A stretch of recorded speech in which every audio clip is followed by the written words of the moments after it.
नमस्कार, मैं डॉक्टर मयूरी कोठीवाला हूँ, consultant obstetrics and gynaecology Jaipur से। आप सभी का आपके फेवरेट चैनल में स्वागत है।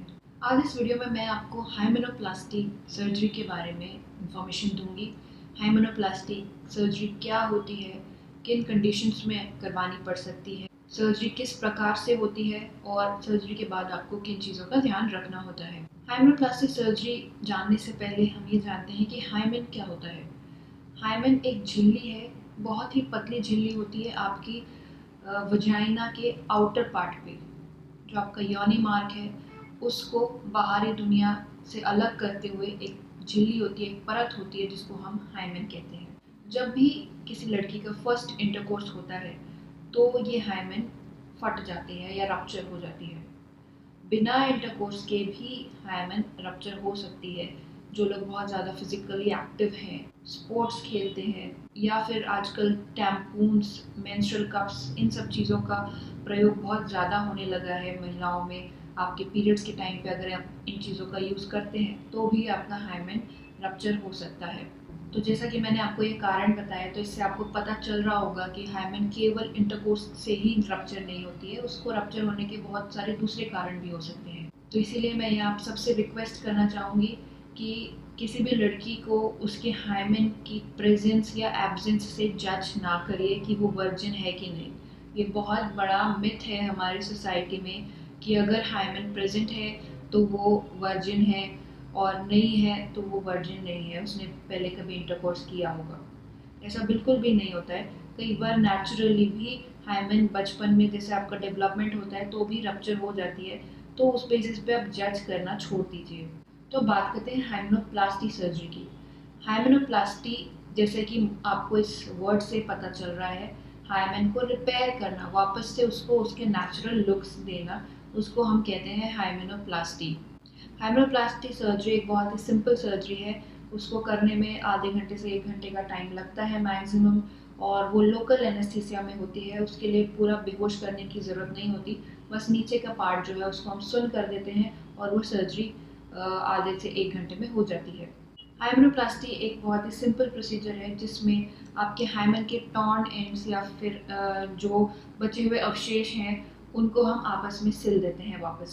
तो बात करते हैं हाइमेनोप्लास्टी सर्जरी क्यों करवानी पड़ती है या लड़कियां क्यों इसके लिए ऑप्ट करती हैं, क्या ज़रूरत होती है हाइमेनोप्लास्टी सर्जरी करवाने की। तो हाइमेनोप्लास्टी सर्जरी उन एरियाज में कॉमन है जहाँ पे सोशल और कल्चरल बिलीफ हैं लोगों के कि लड़की का हाइमेन अगर प्रेजेंट है तो वो वर्जिन है, और नहीं है तो वो वर्जिन नहीं है। तो इसीलिए कई बार पेशेंट्स मेरे पास आते हैं, यंग गर्ल्स आते हैं हाइमेनोप्लास्टी सर्जरी के लिए, उन्होंने कभी इंटरकोर्स किया भी नहीं होता है। उनको लगता है कि उन्होंने वो बहुत ज़्यादा फिजिकली एक्टिव नहीं है तो उनकी उसकी वजह से उनका जो हाइमेन टॉर्न हो गया है, तो कहीं उनको लोग जज ना करें शादी के बाद, तो इसीलिए वो ये सर्जरीज करवाती हैं। दूसरी तरफ कई बार शादी के बाद आपकी मैरिज हो चुकी है, आप सेकेंड हनीमून पे जाना चाहते हो, तो भी लोग प्रेफर करते हैं वापस से उसको फर्स्ट नाइट का एक्सपीरियंस लेने के लिए हाइमेनोप्लास्टी सर्जरीज करवाते हैं। या फिर किसी की सेकेंड मैरिज है, पहले वाली शादी सक्सेसफुल नहीं रही है, आप दोबारा शादी कर रहे हैं, तो वो लोग हाइमेनोप्लास्टी सर्जरी के लिए ऑप्ट करते हैं। और आजकल जैसा कि मैंने कहा, लड़कियां टैम्पून्स और मेंस्ट्रुअल कप्स का भी यूज़ करती हैं जो अनमैरिड गर्ल्स हैं, क्योंकि ये सब चीज़ें बहुत ही कंफर्टेबल हैं। पैड्स से उनको काफ़ी ज़्यादा प्रॉब्लम होती है, रैशेज होते हैं, तो ये लोग टैम्पून्स और कप्स पे स्विच ओवर कर लेते हैं। इसकी वजह से उनका हाइमेन टॉर्न हो जाता है। तो अगेन वो उस जजमेंट से बचने के लिए ये हाइमेनोप्लास्टी सर्जरी के लिए ऑप्ट करते हैं। तो बात करते हैं हाइमेनोप्लास्टी सर्जरी से पहले और उसके बाद में आपको क्या क्या ध्यान रखना है। हाइमेनोप्लास्टी सर्जरी से पहले कोई खास सावधानियां या ध्यान रखने की ज़रूरत नहीं होती। जब भी आप डेट डिसाइड करते हो, आपका डेट एटलीस्ट, अगर आप शादी के पर्पज से करवा रहे हो तो कोशिश करिए कि आप 3 मंथ्स पहले इसको करवा लें, क्योंकि कंप्लीट हीलिंग के लिए 3 महीने का टाइम लगता है।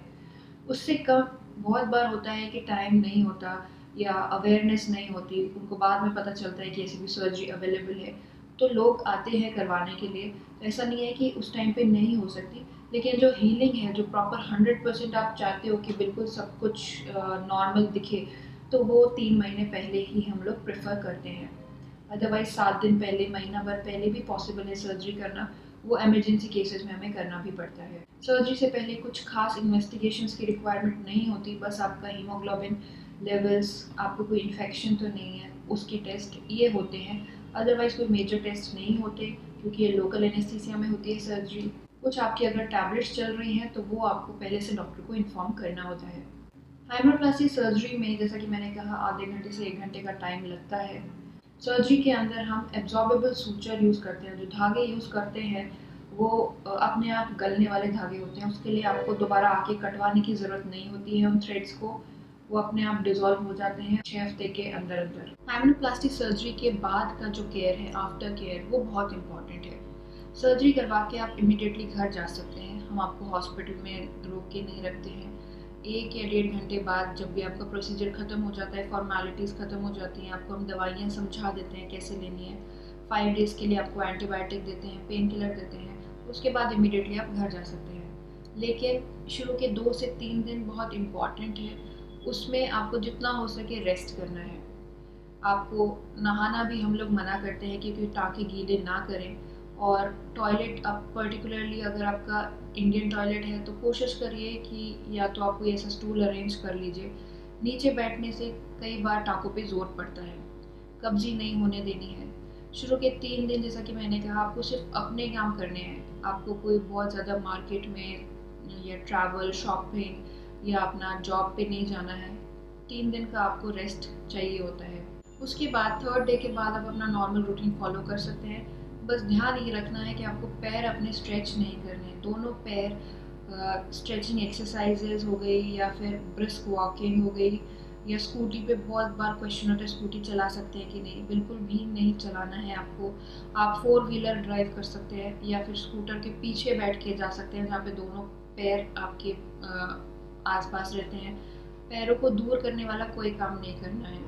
क्लोथिंग में भी आपको ध्यान रखना है कि आपको लूज फिटिंग क्लोथ्स पहनने हैं, बहुत ज़्यादा टाइट क्लोथ्स, टाइट अंडरगारमेंट्स नहीं पहनने हैं। और सर्जरी के बाद अगर आपको इमिडिएटली 10 से 15 दिन में पीरियड्स आने वाले हैं तो अपने पैड्स को टाइमली चेंज करिए। कुछ भी आपको अंदर इंसर्ट नहीं करना है। अगर आप टैम्पून्स या मेंस्ट्रुअल कप्स यूज़ कर रहे थे पहले, तो वो आपको अभी यूज़ नहीं करनी है। पैड्स को भी आपको लूजली फिट करना है, बहुत ज़्यादा अपने बॉडी से चिपका के नहीं रखना है उनको, क्योंकि उनमें इन्फेक्शन होने का रिस्क रहता है। और टाँकों में अगर इन्फेक्शन हो गया तो सर्जरी कॉम्प्लिकेट हो सकती है। अदरवाइज़ ये सर्जरी एकदम सिंपल है, इसमें कोई कॉम्प्लिकेशंस नहीं होती हैं। तो धीरे धीरे करके आपके सारे रेस्ट्रिक्शंस हटते जाते हैं जैसे जैसे आपका टाइम होता जाता है। 6ठे हफ्ते तक आप मैक्सिमम एक्टिविटीज़ करने के लिए अलाउड होते हैं। और तीसरे महीने के बाद आप एक्सरसाइजेस और हैवी वेट एक्सरसाइजेस हो गए, रनिंग, जंपिंग, ये सब आप कर सकते हैं। बट शुरू के कुछ दिनों तक बहुत सावधानी आपको रखनी होती है। तो फ्रेंड्स, ये मेरा छोटा सा वीडियो था हाइमेनोप्लास्टी के ऊपर। और अगर आपको ये वीडियो पसंद आया तो प्लीज़ लाइक, शेयर और सब्सक्राइब ज़रूर करिएगा। Thank you.